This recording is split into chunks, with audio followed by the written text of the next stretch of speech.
So welcome to Chandru Study Centers. So Cooperative Department Junior Inspector exam for உங்களுக்கு class பாத்துங்க. Identifying the transaction and journalizing. கவனிங்க.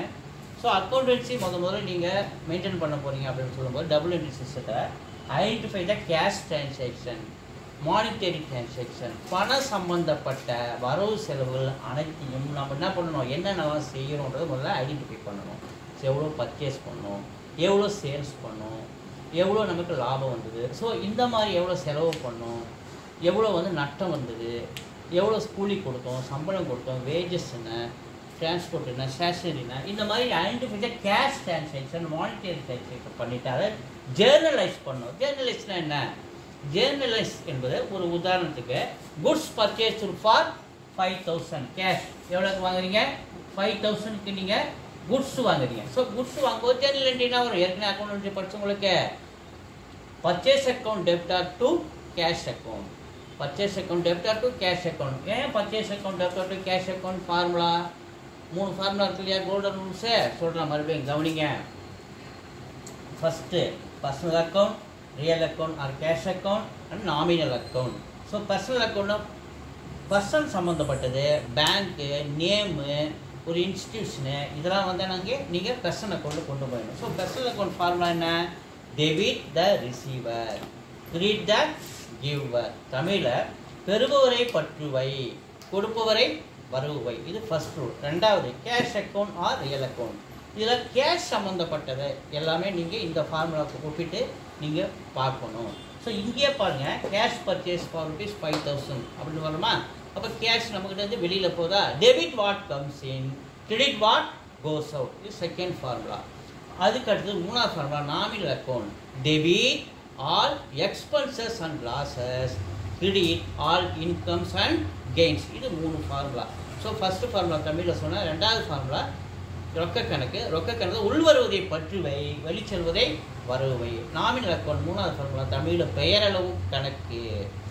நட்டங்களையும் செலவுகளையும் பற்றுவை, வருமானத்தையும் ஆதாயத்தையும் வரவை. இந்த 3 ஃபார்முலாவை பயன்படுத்தி தான் நீங்கள் என்ன பண்ணணும், ஜேர்னலைஸ் பண்ணணும். நீங்கள் பின் கணக்கில் நம்ம அதை பார்த்துக்கலாம்.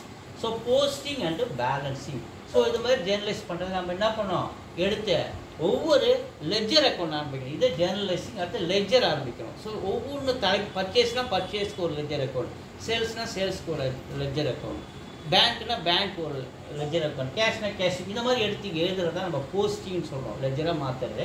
ஸோ லெட்ஜராக மாற்றுறது பேலன்ஸ் பண்ணுறது, டெபிட் காலம் கிரெடிட் காலம் இருந்துச்சு பேலன்ஸ் பண்ணி பேலன்ஸ் சிபைடி கொண்டு வரும் இல்லையா, இதுதான் நம்ம என்ன பேலன்ஸ் பண்ணுறதுன்னு நம்ம சொல்லுவோம். அடுத்தது preparation of trial balance. So அப்போ debit column credit column. So preparation of trial balance தலைப்பு கொடுத்துட்டு நம்ம இந்த லெட்ஜரில் இந்த பேலன்ஸ் சிபைடி டெபிட் காலத்தில் வந்தால் ட்ரையல் பேலன்ஸில் டெபிட் காலத்துலையும், அங்கே பேலன்ஸ் பிபைடி இந்த பேலன்ஸில் நம்ம அங்கே கிரெடிட் காலத்தில் வந்தால் இங்கே கிரெடிட் காலத்துலையும் நம்ம போட போகிறோம். அதுதான் preparation of trial balance. So debit column credit column ஈக்குவலாக வரும். அப்படி வந்தால் ட்ரையல் பேலன்ஸ் ஈக்குவலாக இருக்குதுன்னு அர்த்தம். ஸோ இந்த ட்ரையல் பேலன்ஸ் வச்சு தான் மெயினாக trading account, profit and loss account, balance sheet போடுவோம். ஞாபகம் இருக்கா? ட்ரேடிங் அக்கௌண்ட்டில் என்னென்னலாம் வரும் ஞாபகம் இருக்கா? Purchase account, purchase return, wages, carriage inward, இதெல்லாம் ட்ரேடிங். அந்த பக்கம் sales, sales return, closing stock வரும். ரெண்டுத்தையும் பேலன்ஸ் பண்ண வர ரிசல்ட்டு என்னது, இது ரெண்டுத்தையும் பேலன்ஸ் பண்ணுறத கிராஸ் ப்ராஃபிட், மொத்த லாபம் தமிழில். இதை ப்ராஃபிட் அண்ட் லாஸில் மாற்றுறோம். ப்ராஃபிட் அதான் profit and loss account. Profit and லாஸில் இந்த பக்கம் லாஸு, இந்த பக்கம் டெபிட் சைடில் இந்த பக்கம் பேஜ் 2 பேஜ் பிரிக்கும்போது ஃபஸ்ட்டு லெஃப்ட் சைடு இருக்கிற பேஜ் லாஸு, ரைட் சைடு இருக்கிற பேஜ் நமக்கு ப்ராஃபிட்டு. ஸோ ப்ராஃபிட் சைடில் நம்ம என்ன கொண்டு போகிறோம், ட்ரேடிங் அக்கௌண்ட் ப்ராஃபிட் வந்தால் ப்ராஃபிட் பக்கம் கொண்டு போகிறோம். இதே ட்ரேடிங் அக்கௌண்ட் லாஸ் வந்தால் லாஸ் பக்கம் கொண்டு வந்துடணும், இந்த பக்கம் கொண்டு வந்துடணும். ஸோ அந்த மாதிரி நம்ம பண்ணோம். ப்ராஃபிட் பக்கம் என்னெல்லாம் வரும், லாஸ் பக்கம் என்னெல்லாம் வரும், ப்ராஃபிட் அண்ட் லாஸ் அக்கௌண்ட்டில் அதை ஐடென்டிஃபை பண்ணி எடுத்து எழுதணும். ஸோ இங்கே கிராஸ் ப்ராஃபிட் வந்துடும், இன்ட்ரெஸ்ட் அண்ட் ட்ராயிங்ஸ் வந்துடும். அதெல்லாம் நம்ம ரிசீவ் பண்ணுமோ அதெல்லாம் ப்ராஃபிட்டில் வந்துடும். ஸோ இன்கம் ரிசீவ்டு எல்லாமே ப்ராஃபிட்டில் வந்துடும். ஸோ லாஸ்ட் சைடில் என்னென்ன வரும் பார்த்தீங்கன்னா, இப்போ நாம் கொடுத்த salary, insurance, stationery, interest on capital, so bad debts, இந்த மாதிரி செலவுகள் நட்டங்கள் எல்லாமே இந்த சைடு. ஸோ இது ரெண்டுத்தையும் நீங்கள் பேலன்ஸ் பண்ணுறோம். பேலன்ஸ் பண்ணும்போது அந்த ரிசல்ட்டு ஸோ இதே ப்ராஃபிட் வந்தால் ப்ராஃபிட் அண்ட் லாஸ் அதை வந்து நம்ம நெட் ப்ராஃபிட் நம்ம சொல்லுவோம். இந்த நெட் ப்ராஃபிட்டை கொண்டுகிட்டே போய் எங்கே போடுறோம், பேலன்ஸ் ஷீட்டில் கொண்டு போயிட்டு லைபிலிட்டி சைடு அசெட் சைடு பிரிப்போம். லைபிலிட்டி சைடு அசெட் சைடு பிரிக்கும்போது லைபிலிட்டி சைடில் கேபிட்டல் கொண்டு போயிட்டு நம்ம என்ன பண்ணுவோம், நெட் ப்ராஃபிட் ஆட் பண்ணுவோம். அப்படியே ஒன்று ஒன்றா வரும். ஸோ இந்த லைபிலிட்டி சைடில் என்னென்ன வரும், அசெட் சைடில் என்னென்ன வரும் நம்ம தெரிஞ்சு வைக்கணும். ஏற்கனவே நீங்கள் படித்த ஸ்டூடெண்ட், பிகாம் ஸ்டூடெண்ட்டு என்றதால உங்களுக்கு ஏற்கனவே படிச்சிருப்பீங்க. ஸோ ஒரு ஐடியா சொல்கிறேன். ஸோ கிரெடிட்டாஸ் இந்த பக்கம் வந்து அசெட் பக்கம் டெப்டாஸ், புரியுதுங்களா? அதேமாதிரி வந்து டிராயிங்ஸ் இந்த பக்கம் வரும். இது அந்த மாதிரி வந்து நமக்கு பொறுப்புகள், நம்ம இந்த கம்பெனிக்கு நம்ம என்னெல்லாம் பொறுப்பாக வரும், கிரெடிட்டாஸ் அங்கே டெப்டாஸ். கிரெடிட்டார் டெப்டாஸ்னா, கிரெடிட்டாஸ்னால் நாம் கடன் வாங்கினவங்க, டெப்டாஸ்னால் நம்மக்கிட்ட கடன் வாங்கினவங்க, அதனால் அசெட் பக்கம் வருவாங்க. ஸோ இந்த மாதிரி இந்த கணக்கு போடும்போது எது எது எங்கெங்கே வரும் கண்டிப்பாக உங்களுக்கு தெரியும். தனித்தனியாக பார்க்கும்போது உங்களுக்கு நான் சொல்லித்தரேன்.